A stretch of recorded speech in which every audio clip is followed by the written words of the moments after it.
Assalamualaikum warahmatullahi wabarakatuh. Selamat sore dan salam sehat. Ketemu lagi bersama saya dengan Ega Sulfar di channel YouTube saya yang membahas terkait dengan anxiety, GERD, dan psikosomatis. Bagaimana keadaan teman-teman hari ini? Apakah teman-teman sampai dengan hari ini masih berjuang melawan anxiety, GERD, dan psikosomatis? Bagi teman-teman yang sampai dengan hari ini masih berada ataupun masih terkungkung dengan penyakit anxiety, GERD, dan psikosomatis, saya doakan supaya teman-teman tetap sehat, tetap semangat, dan cepat pulih seperti itu. Cepat melakukan aktivitas normal seperti sedia kala. Ingat, anxiety itu hanyalah sebuah permainan pikiran yang teman-teman pasti akan sembuh. Yakin dan percaya, mau 1 tahun, 2 tahun, 5 tahun, lebih daripada 5 tahun, saya pastikan teman-teman insya Allah akan sembuh. Karena banyak orang-orang yang terkena anxiety itu sembuh. Yang membedakan hanya karena range waktunya. Ada yang cepat, ada yang lama. Karena anxiety itu semakin dipelihara, semakin lama sembuhnya. Semakin cuek, semakin cepat sembuhnya. Itu anxiety. Nah, namun yang saya mau bahas pada hari ini, atau sharing pengalaman pada hari ini atau sore ini, yaitu bagaimana kemudian peran keluarga terhadap kita para penderita GERD, anxiety, dan psikosomatis. Karena kadang-kadang dukungan keluarga itu penting untuk para penderita anxiety, GERD, dan psikosomatis. Kenapa saya katakan penting?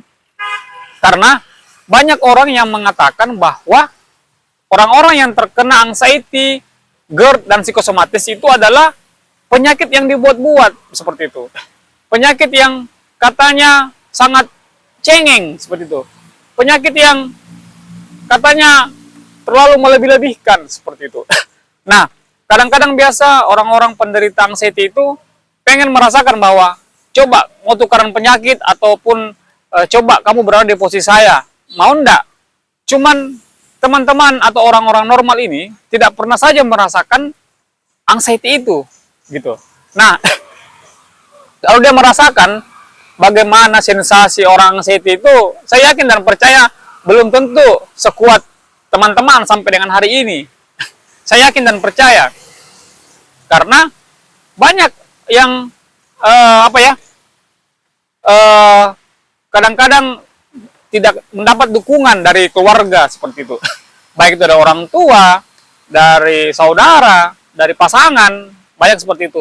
Dan banyak juga yang berpisah karena penyakit anxiety ini. Karena kan orang-orang anxiety ini tuh mood swing.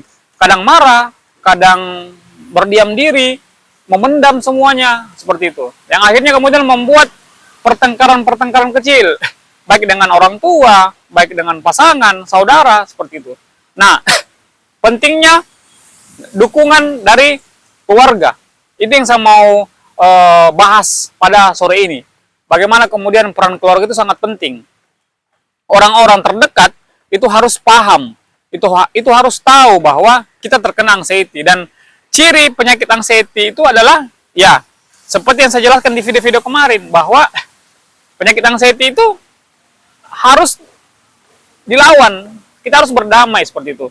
Kita harus sampaikan kepada keluarga bahwa saya itu terkena anxiety, gejalanya seperti ini, mohon dimaklumi. Kemudian kadang-kadang mood saya berubah, mohon dimaklumi seperti itu. Nah, misalnya orang tua, ayah, ibu, itu harus paham, harus tahu bahwa kita terkena anxiety seperti itu. Nah, ketika orang-orang terdekat kita paham, tahu, maka kita juga akan merasa dicintai, merasa ada yang peduli seperti itu. Nah, sehingga dengan adanya dukungan dari keluarga, itu membuat kita cepat sembuh seperti itu. Kita cepat sehat, kita cepat melakukan aktivitas. Saya yakin dan percaya pentingnya dukungan dari keluarga, pentingnya dukungan dari orang-orang, sahabat terdekat seperti itu. Nah, untuk teman-teman yang barangkali barangkali sampai dengan hari ini kadang dikatai bahwa cengeng, lebay karena terkena penyakit GERD anxiety, itu teman-teman abaikan saja. Teman-teman cuek saja. Yang penting kalian sudah menyampaikan bahwa saya ini loh terkena anxiety. Gejalanya seperti ini loh. Terima tidak terima, teman-teman harus pahami saya. Kalau teman-teman tidak mau pahami, ya sudah cuek saja seperti itu. Yang jelas, mereka tahu bahwa teman-teman terkena anxiety. Dan semoga juga teman-teman yang lainnya tidak pernah merasakan bagaimana kemudian anxiety itu merubah pola hidup teman-teman. Entah itu ke arah yang negatif atau ke arah yang lebih positif. Tapi kebanyakan orang-orang yang terkena anxiety, GERD, dan psikosomatis itu berubahnya ke arah yang lebih positif, lebih fresh, lebih produktif, lebih semangat. Itu yang saya temui. Orang-orang yang pernah merasakan tekanan, pernah merasakan anxiety, kecemasan yang berlebihan, itu ketika dia sudah berhasil keluar dari lingkaran GERD, anxiety, dan psikosomatis itu, saya yakin dia akan menjadi pribadi yang jauh lebih baik seperti itu. Nah, ketika teman-teman sudah menyampaikan hal-hal terkait dengan anxiety kepada keluarga terdekat, sahabat, teman, itu sepertinya teman-teman akan jauh lebih plong, jauh lebih bisa menikmati hidup seperti itu.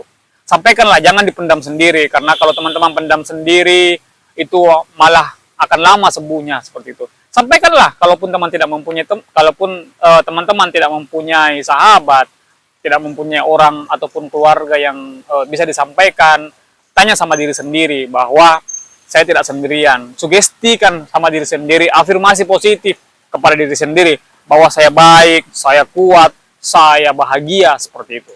Nah, pentingnya dukungan dari keluarga ini memang sangat penting dalam sebuah penyakit apapun itu, entah itu anxiety ataupun penyakit lainnya. Karena dukungan emosional kepada penderita itu jauh akan lebih membangkitkan semangat teman-teman daripada memendam sendiri seperti itulah. Kita ini adalah manusia, dan manusia itu adalah makhluk sosial yang tidak bisa lepas dari manusia-manusia lainnya seperti itu. Nah, pentingnya kita melakukan sosialisasi, pentingnya kita bercerita, pentingnya kita berkeluh kesah kepada orang-orang yang tepat, keluarga-keluarga terdekat, itu yang kemudian membuat anxiety GERD kita itu cepat pulih dan cepat membaik. Saya yakin dan percaya kalau teman-teman yang barangkali belum menikah bisa bercerita kepada sahabatnya, teman-teman yang sudah menikah bisa bercerita kepada pasangannya, kepada orang tuanya seperti itu, bahwa apa yang kita alami, apa yang kita kerjakan itu adalah hal yang baik seperti itu. Terkait juga dengan bagaimana kemudian anxiety merubah hidup saya. Anxiety merubah pola pikir saya menjadi jauh lebih baik, jauh lebih tertata, dan bisa mengendalikan apa-apa yang tidak bisa kita nikmati seperti itu. Dan kita juga jauh lebih bersyukur, karena dengan bersyukur itu kita bisa lebih menikmati hidup seperti itu. Karena kadang-kadang kita lupa nikmat yang telah diberikan Allah seperti itu. Padahal sebenarnya begitu banyak nikmat yang diberikan kepada Allah kepada kita, nikmat hidup yang kadang-kadang dengan terkena anxiety kita menjadi tidak menikmati hal-hal sekecil apapun itu seperti itu. Untuk itu kepada teman-teman, saya mau menyampaikan bahwa teman-teman harus lebih banyak bersyukur, lebih banyak bahagia dengan apa yang teman-teman hadapi sekarang seperti itu. Teman-teman tetap semangat dan selalu menyertakan Allah, Tuhan dalam setiap aktivitas kita. Barangkali itu yang saya bisa sampaikan terkait dengan pentingnya dukungan keluarga kepada penderita anxiety, GERD, dan psikosomatis. Itu akan membuat kesembuhan itu semakin cepat karena adanya dukungan emosional dari keluarga terdekat. Barangkali itu yang saya sampaikan. Billahi taufik wal hidayah. Wassalamualaikum warahmatullahi wabarakatuh. Selamat sore dan salam sehat.